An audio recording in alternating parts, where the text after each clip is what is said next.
Dalam video, sekelompok geng motor menyerang warga dengan senjata tajam di kawasan Petukangan, Pesanggerahan, Jakarta Selatan.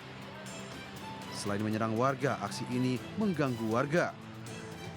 Satu persatu anggota geng motor ditangkap polisi di rumahnya masing-masing setelah melakukan penyelidikan. Pelaku dan berbagai jenis senjata tajam yang digunakan untuk menyerang disita polisi. Kelompok ini menggunakan media sosial untuk menyebarkan ajakan dan konten yang diduga menghasut. Operandinya melalui akun Instagram kelompok tawuran @diangkerok69jkt dengan akun bernama MNA inisialnya mengajak teman-temannya untuk tawuran. Kemudian setelah berkumpul di tempat tongkrongannya di Jalan M. Saidi, Kelurahan Petukangan Selatan, Kecamatan Pesanggerahan, Jakarta Selatan, kelompok tersebut muter-muter di sekitar wilayah Pesanggerahan mencari musuh dengan membuat video. 9 orang yang ditangkap, 7 diantaranya masih berstatus pelajar SMU dan SMP. Yang anak-anak yang bersekolah, ya, artinya anak-anak yang terlibat dalam tawuran itu dengan sanksi yang sesuai dengan Pergub nomor 110 tahun 2021, yaitu pencabutan KJP. Tersangka terancam hukuman maksimal 15 tahun penjara. Dari Jakarta, Remi Sejangbati melaporkan.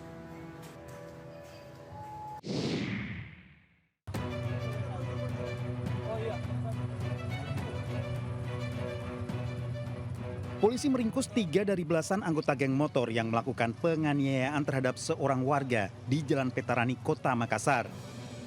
Pelaku sebelumnya melakukan penyerangan terhadap 5 orang di 5 tempat yang berbeda. Penangkapan setelah polisi melakukan penyelidikan dan identifikasi terhadap pelaku berdasarkan keterangan saksi di tempat kejadian perkara.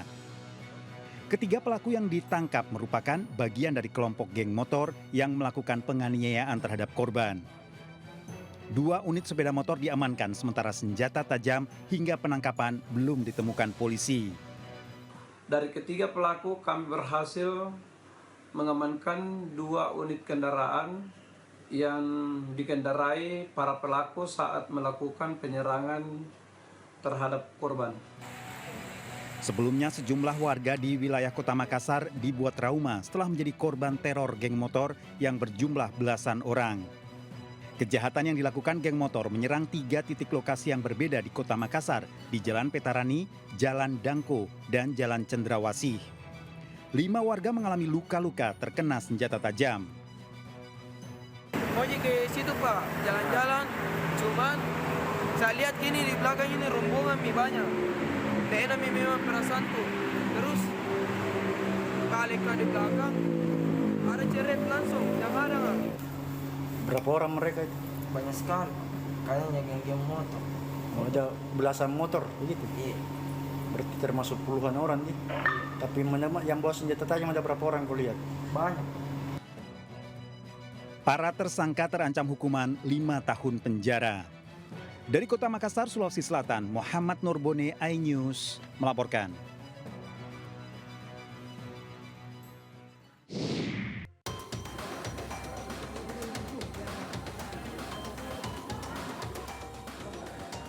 Pasien berinisial A, pria 70 tahun ini, terkapar usai nekat melompat dari lantai 3 Gedung Perawatan Anyelir RSUD R. Syamsuddin SH, Kota Sukabumi, Jawa Barat. Saat melompat dari ketinggian 10 meter, tubuh korban sempat membentur kanopi lantai 2 hingga tubuhnya terjatuh di atap selasar rumah sakit. Pasien langsung dievakuasi ke IGD untuk mendapatkan penanganan medis lantaran mengalami luka-luka dan patah tulang.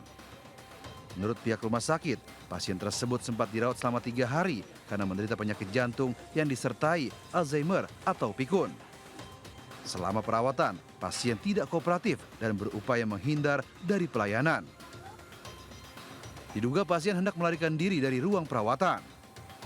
Pasien yang mencoba kabur, ya, yang mencoba kabur dari rumah sakit, yang tepatnya di ruang Anyelir lantai. Pintu balkon memang terbuka dan memang bisa akses keluarga untuk di balkon.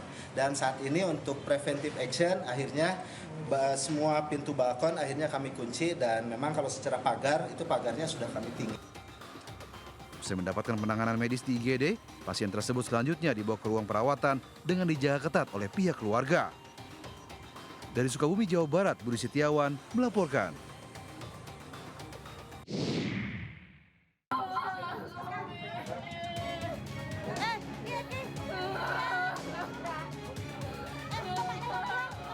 Seorang anak menangis histeris melihat ibunya yang seorang pedagang gorengan jadi korban tabrakan. Pedagang ini pingsan karena menjadi korban tabrakan warga yang mengejar pencuri. Tak hanya itu, 2 lapak warung dan kendaraan juga terlihat rusak di lokasi. Peristiwa kejar-kejaran antara pengendara mobil versus 2 pelaku pencurian kendaraan bermotor ini terjadi di Desa Margototo, Kecamatan Metro Kibang, Kabupaten Lampung Timur, Lampung.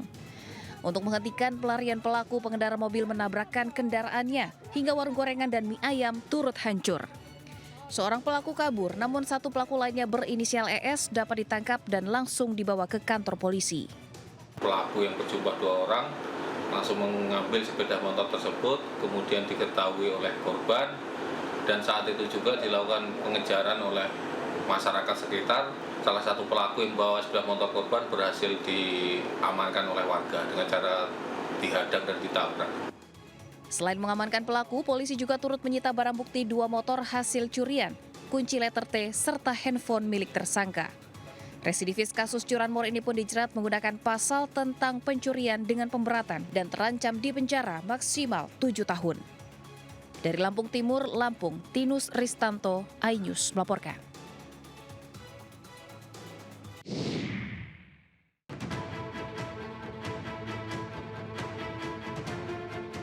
Dua orang pria menyiram karyawan kios bakso yang sedang cuci piring di Jalan Mandala, Bypass, Kota Medan, Sumatera Utara. Kemudian 8 orang pelaku lain datang dan menyerang korban dengan membabi buta. Ironisnya, seorang balita turut menyaksikan penganiayaan itu hingga akhirnya trauma. Belum diketahui motif penyerangan, namun korban sudah melaporkannya ke polisi. Udah beberapa hari ini diganggu lah sama preman. Motifnya apa kita nggak tahu. Itu sekitar ada 4 motor. Nah, itu membabi buta. Itu sebenarnya sudah masuk kategori senjata tajam karena baloknya itu dipakuin semua sama batu-batu. Nah, memang sebenarnya bukan untuk merusak benda, tapi memang mengancam nyawa. Selain melukai korban, aksi penganiayaan itu juga menyebabkan kerusakan kios pedagang.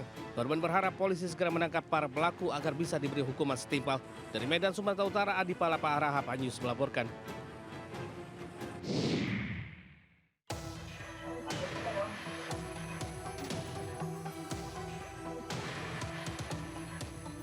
Dua pria mendatangi rumah kakek bernama Idam di sebuah gang buntu, Jalan Residen, Najamuddin, Kelurahan Sukamaju, Sako, Palembang. Salah satu pelaku kemudian mendekati pemilik rumah yang sedang duduk santai di teras. Pelaku berpura-pura menanyakan korban sebelum akhirnya menyiramkan air keras ke wajah kakek berusia 66 tahun tersebut. Pelaku kemudian kabur dengan sepeda motor dan dikejar menantu korban. Pelaku akhirnya ditangkap polisi di saat bersembunyi di rumah keluarganya di Kecamatan Ilir Timur 2. Kepada polisi, ia mengaku menyiramkan air keras karena disuruh seseorang inisial TB yang dendam kepada korban. Motif yang kita dalami berdasarkan keterangan yang kita peroleh adalah dendam, motif pribadi. Dendamnya ke yang orang tua itu ya Pak? Atau ke dendam ke korban atau ke menantunya? Dendam ke keluarga. Pelaku diketahui merupakan seorang residivis. Kini ia kembali masuk jeruji besi, sementara polisi memburu otak pelaku penyiraman air keras yang identitasnya sudah diketahui. Dari Palembang, Sumatera Selatan, Firdaus, iNews melaporkan.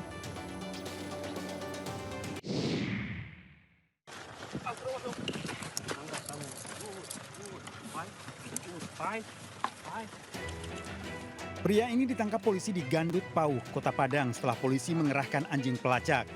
Pelaku masuk dalam daftar pencarian polisi. Pelaku merupakan bandar narkoba yang selama ini dicari. Pelaku membawa paket kecil sabu dalam kantong bajunya. Apa ini? Polisi membawa pelaku ke rumahnya untuk dilakukan penggeledahan. Namun di rumahnya, ibu pelaku terus menangis meminta polisi tidak melakukan penganiayaan.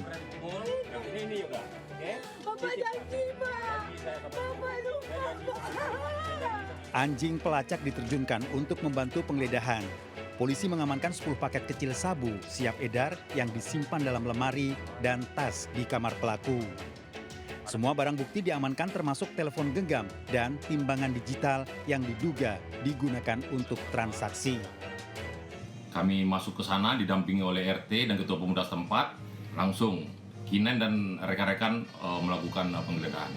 Dari hasil petunjuk dari satwa kita, dari Kinen ini, ternyata tersangka masih menyimpan beberapa paket narkotika jenis sabu di lemari kamar tersangka. Tersangka terancam hukuman 15 tahun penjara. Dari Kota Padang, Sumatera Barat, Budi Sunandar, iNews melaporkan.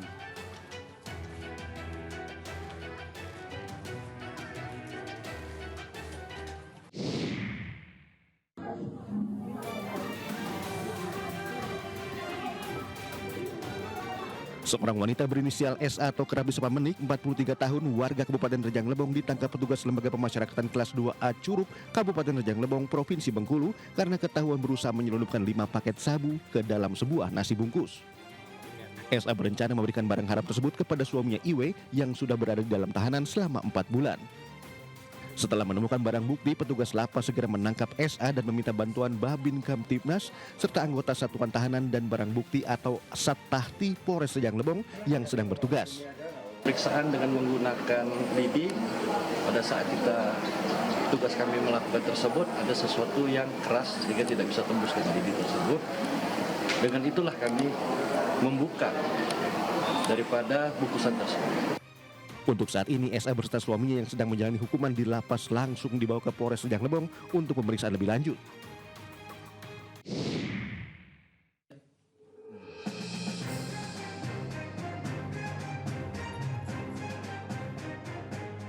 Polisi menggerebek tempat menjual sabu di kawasan Melong, Kota Cimahi dan ditemukan pemakai yang sedang menikmati sabu.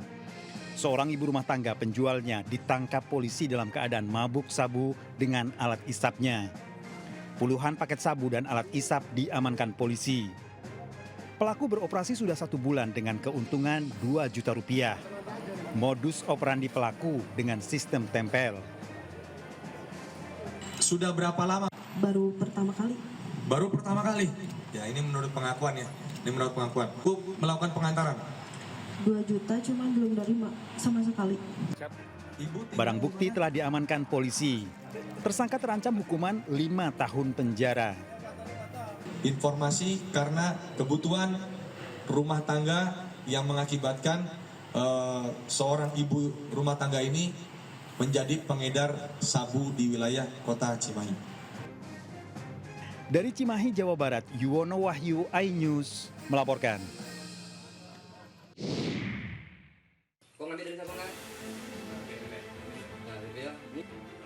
Tim Satres Narkoba Polres Merangin menggerebek 3 orang yang sedang mengonsumsi sabu di kawasan Sungai Mas, Bangko, Jambi.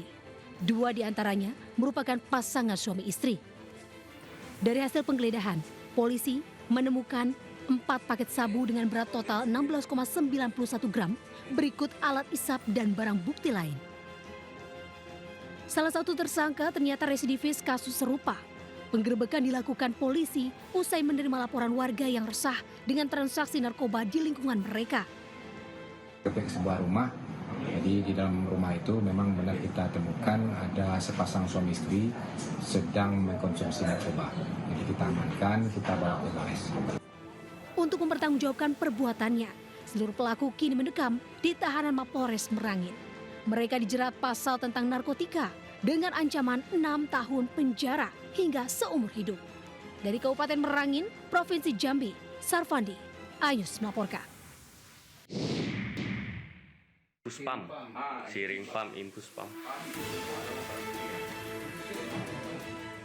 Aparat Polda Bangka Belitung menggerebek rumah penadah alat kesehatan curian berupa alat bantu pernapasan atau ventilator di Bekasi dan Tasikmalaya, Jawa Barat. Saat diminta menunjukkan surat kepemilikan dan izin, si penadah hanya bisa pasrah dan mengaku mendapatkan barang tersebut dari rekannya di Bangka Belitung. Dari hasil penyelidikan, ventilator curian tersebut milik Rumah Sakit Umum Provinsi Soekarno Bangka Belitung yang hilang sejak 2023 hingga Januari 2025 lalu. 3 pelaku utama diketahui merupakan pegawai rumah sakit yang bertugas sebagai teknisi alat kesehatan, sopir ambulans, dan honorer bidang farmasi. Sedangkan 2 pelaku lain merupakan penadah barang curian di Bekasi dan Tasikmalaya, Jawa Barat. Dalam aksinya, 3 pelaku utama mencuri 17 ventilator yang kemudian dijual secara online dengan harga bervariasi mulai dari 25 juta hingga 50 juta rupiah. Dari 17 ventilator yang dilaporkan hilang, 8 berhasil diamankan dari kedua penadah. Para pelaku mengaku nekat mencuri karena ketagihan judi online dan terjerat utang pinjaman online. Sudah berhasil mengungkap kasus pencurian ventilator di wilayah RSUD Soekarno, Provinsi Bangka Belitung. Ada 3 tersangka, 2 penadah, dan barang bukti yang sudah lama di sini. Sementara itu, pihak rumah sakit mengaku tidak mencurigai pelaku dikarenakan pelaku merupakan teknisi perbaikan alkes tersebut. Selain 17 ventilator, total 46 unit alkes di RSUP Soekarno, Bangka Belitung yang hilang dengan nilai 15 miliar rupiah. Kesadaran dari penghuni ruangan masing-masing bisa. Jadi kan harusnya begitu ya. Begitu saya punya alat harusnya 10, kenapa sekarang tidak 10? Awalnya seperti itu. Nah, tapi memang saat ini juga menjadi PR buat kami, Pak. Jadi untuk merapikan urusan pencatatan barang aset di rumah sakit. Akibat perbuatannya, 3 pelaku utama diancam hukuman 7 tahun penjara. Sementara 2 penadah diancam 4 tahun penjara. Dari Pangkal Pinang, Bangka Belitung, Haryanto, iNews melaporkan.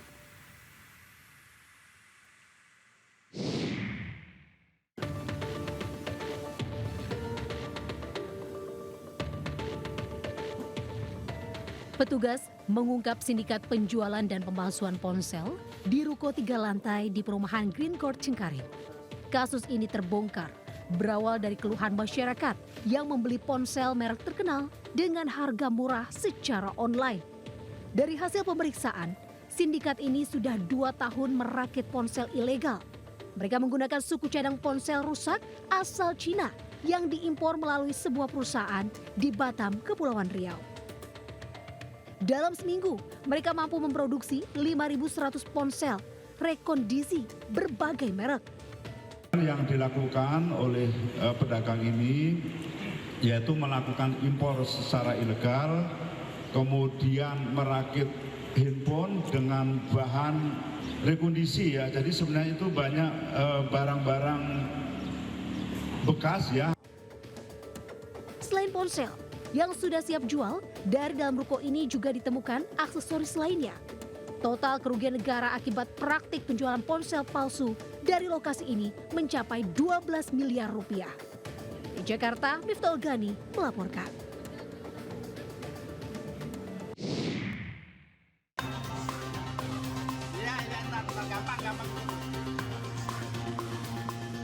Seorang pria nyaris diamuk warga kampung di Parung Panjang, Kabupaten Bogor, Jawa Barat. Pelaku yang diketahui bekerja sebagai pengamen ini kepergok saat membuka gembok kotak amal masjid. Modusnya, pelaku masuk masjid dan berpura-pura hendak sholat. Namun saat kondisi sepi, ia langsung beraksi. Ia berhasil membawa uang Rp50.000 dari kotak amal. Pengurus masjid yang melihat pelaku berteriak hingga warga sekitar berdatangan. Nyaris diamuk warga, pelaku akhirnya diamankan polisi yang datang ke lokasi. Namun sayang rekannya berhasil melarikan diri. Tapi warga melihat, pada saat ngambil. Nah iya, sedangkan dia cuma berdua. Gitu. Nah duitnya itu dikasih ke temennya, duit barang buktinya dikasih ke temennya. Berarti 2 orang apa gimana? 2 orang, Pak. 2 orang? Iya. Ya itu pengamen apa gimana, sekali lewat atau gimana sih, Pak? Ya sering, emang warga sini sering lihat yang ngamen, Pak. Kini kasus pencurian kotak amal ditangani oleh Unit Reskrim Polsek Parung Panjang. Dari Kabupaten Bogor, Jawa Barat, Iwan Setiawan, iNews melaporkan.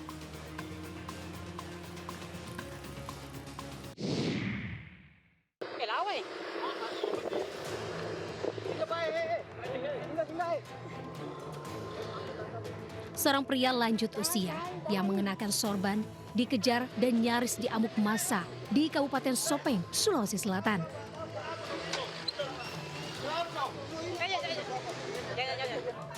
Sebelumnya, sejumlah warga mendatangi lansia itu dan menudingnya melecehkan anak di bawah umur. Namun pria itu tidak mengindahkan warga dan diduga hendak kabur. Saat diinterogasi warga, pria berinisial RB, 63 tahun itu mengaku sebagai jemaah tablik yang sudah berjalan kaki dari Kabupaten Sinjai ke berbagai daerah, termasuk Sopeng, dan kerap bermalam di masjid. Aksi pelecehan korban terjadi saat pelaku mendekati korban dan bertindak tak senonoh. Keluarga korban yang mengetahui insiden itu segera melaporkan ke Polres Sopeng. Mendekati korban dan tiba-tiba tanpa alasan yang jelas melakukan perbuatan tidak senonoh kepada korban. Terduga pelaku berasal dari Kabupaten Bulukumba. Hingga kini, pelaku masih ditahan polisi dan dijerat Undang-Undang tentang Perlindungan Anak dengan ancaman hukuman maksimal 15 tahun penjara. Dari Kabupaten Sopeng, Sulawesi Selatan, Syahrudin, iNews melaporkan.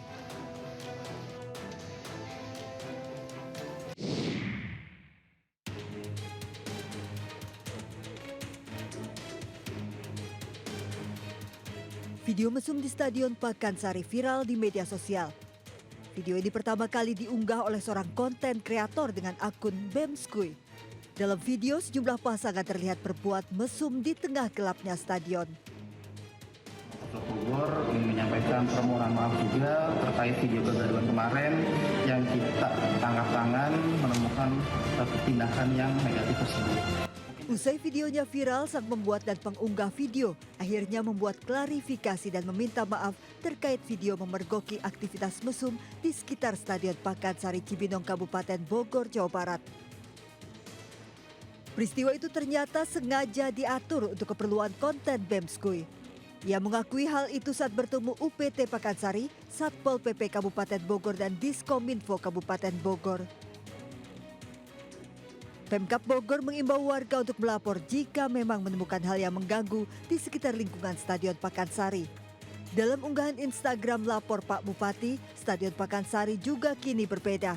Banyak lampu yang menerangi jalan, jauh berbeda dengan unggahan milik Bemskui beberapa waktu lalu. Tim Liputan iNews melaporkan.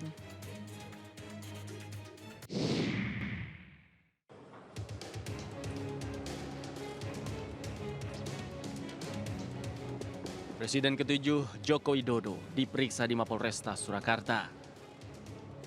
Jokowi diperiksa sebagai pelapor dalam kasus dugaan pencemaran nama baik terkait ijazah palsu. Jokowi diperiksa di Solo karena kebetulan penyidik Polda Metro Jaya juga sedang berada di Solo dan memeriksa 10 saksi lain dalam kasus ini.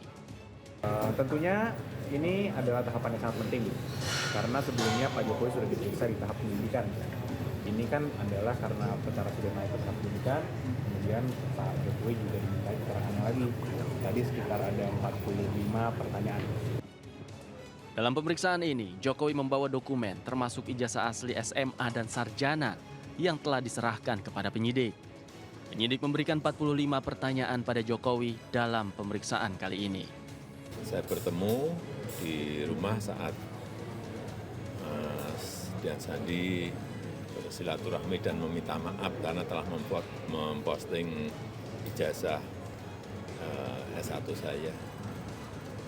Dan juga yang kedua, saya juga tidak memerintahkan untuk memposting ijazah itu di media sosial. Saya jawab apa adanya. Dari Solo, Jawa Tengah, Tim Liputan iNews melaporkan.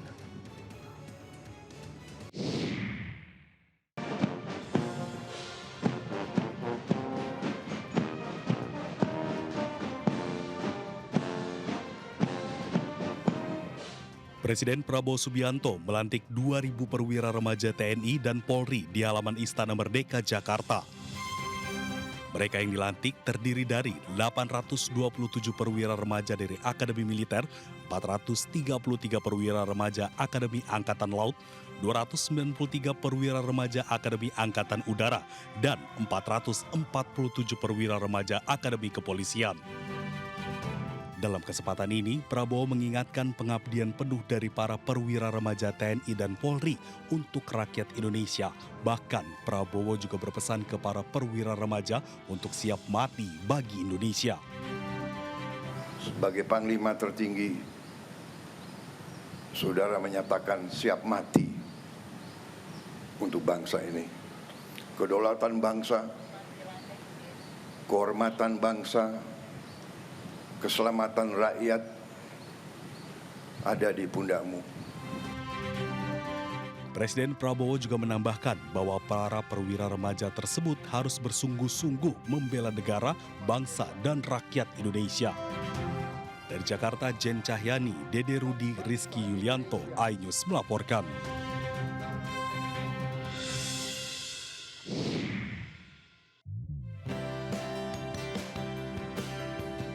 Kedatangan Ketua Umum DPP Partai Perindo Anjela Tanusudibio bersama Bendahara Umum DPP Partai Perindo Michael Victor Sianipar di Pantai Impos Desa Benana disambut langsung oleh Bupati Lombok Utara Najmul Akhyar.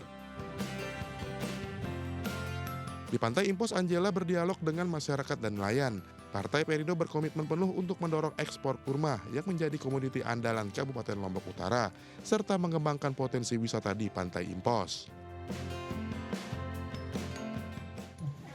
Ya, kalau ini dikembangkan terus, Pak Bupati, saya pikir bisa menjadi salah satu sumber perekonomian yang akan luar biasa sekali bagi warga Lombok Utara. Saya doakan bisa tembus ekspor ya.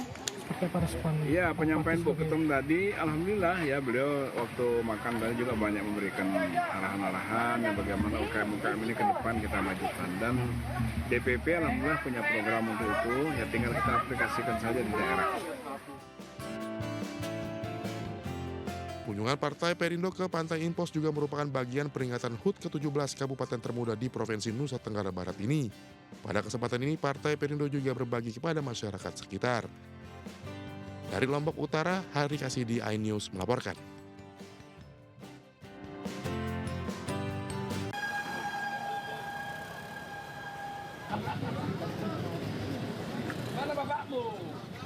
Kebakaran hebat melanda pabrik minyak goreng PT Agroraya Mas yang berada di Kelurahan Seimati, Kecamatan Medan Labuhan, Kota Medan, Sumatera Utara. Asap hitam mengepul saat kobaran api membakar gedung pabrik. Diduga api berasal dari salah satu gedung tempat pengepakan karton atau bungkus minyak goreng. Gudang karton yang terbakar sekarang sudah mengarah ke dekat kantor. Kondisinya untuk saat ini pemadam kebakaran sudah datang, sekitar 5 atau mungkin 6 motor yang bergantian untuk mengambil air untuk bisa menyemprotkan kembali. 7 unit pemadam kebakaran dari Pemko Medan diturunkan ke lokasi kebakaran dan petugas masih melakukan pemadaman. Dari Medan, Sumatera Utara, Yuda Bahar, iNews melaporkan.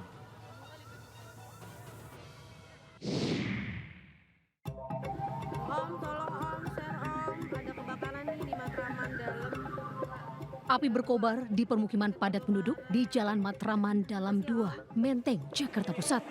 Sejumlah warga panik keluar rumah untuk menyelamatkan diri. Banyaknya material bangunan yang mudah terbakar hingga menyambar ke sejumlah rumah lainnya. Diduga api muncul dari atap salah satu rumah. Lokasi kebakaran di gang sempit menyulitkan petugas pemadam kebakaran menjinakkan api. Petugas harus memanjat tembok rumah untuk bisa menjangkau titik api. Ya saya nggak tahu, orang saya tadi lagi di bawah masak, anak saya sama suami saya lagi tidur. Tentunya asap di depan, asap udah ada. Saya kaget lah, orang nggak tahu. Saya lagi di bawah, lagi mau masak. Ada berapa rumah Bu yang? Ya nggak tahu deh tuh depan rumah saya persis. Akibat kebakaran, 4 rumah warga ludes. Dari Jakarta Pusat, Rani Sanjaya melaporkan.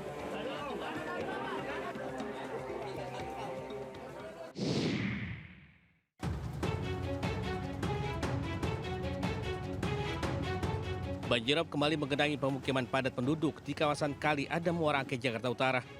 Kali ini banjir luapan air laut ini mencapai ketinggian hingga 60 cm. Ketinggian air yang terus bertambah membuat warga resah. Kondisi ini terutama dirasakan para ibu yang memiliki anak bayi atau balita. Warga khawatir banjir yang kerap melanda akan mengganggu kesehatan mereka. Apalagi untuk beraktivitas mereka terpaksa harus melewati genangan. Masuk ini Mas, saya juga ini belum tidur, takut masuk aja ini. Terganggu ya, Mbak, ada bayi ya? Iyalah, saya apalagi punya anak kecil, makanya gimana saya juga, suami saya pergi kerja ke lelang, anak saya sama siapa, saya nggak pusing. Sementara proyek pembangunan tanggul banjirop yang akan rampung dalam beberapa bulan ke depan digadang-gadang dapat mengurangi debit air laut yang memasuki kawasan pesisir Muara Angke. Warga berharap persoalan banjirop dapat terselesaikan.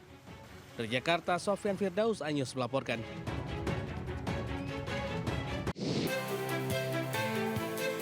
Gubernur Nusa Tenggara Barat lalu Muhammad Iqbal memimpin upacara peringatan Hari Ulang Tahun Kabupaten Lombok Utara ke-17 yang digelar di kantor Bupati Lombok Utara, Kecamatan Tanjung, Nusa Tenggara Barat. Pada momen ini, Gubernur NTB meminta seluruh lapisan masyarakat dan pemerintahan di Kabupaten Lombok Utara untuk memperkuat tekad bersama dalam membangun Lombok Utara yang lebih maju dan berdaya saing. Saya menaruh harapan besar kepada Lombok Utara, karena ini adalah kabupaten baru. Ada peluang besar buat kita semua bersama-sama membangun sebuah kabupaten dengan cara yang benar dari awal. Tantangan itu menurut saya juga menjadi ruang kita untuk berinovasi. Ya, terus mencari cara yang terbaik di tengah keterbatasan yang ada. Mudah-mudahan dengan HUT ini semakin bersemangat yang menciptakan membuat KLN ini menjadi semakin maju. HUT ke-17 Kabupaten Lombok Utara turut dihadiri Sekjen DPP Partai Perindo Andi Yuslim Patawari. Partai Perindo berharap bisa ikut bersinergi dalam membangun dan memajukan Lombok Utara. Kami mendukung terjadi sinergi itu. Kami berharap pemerintah Lombok Utara melakukan inovasi dalam pengembangan semua sektor, khususnya dalam sektor pariwisata yang ada di Lombok Utara, supaya Lombok Utara ini semakin mendunia. Usia ke-17 tahun merupakan simbol kedewasaan dan semangat baru bagi Kabupaten Lombok Utara agar terus bertransformasi menjadi kabupaten yang maju dan berkembang. Dari Lombok Utara, NTB, Hari Kasidi, iNews melaporkan.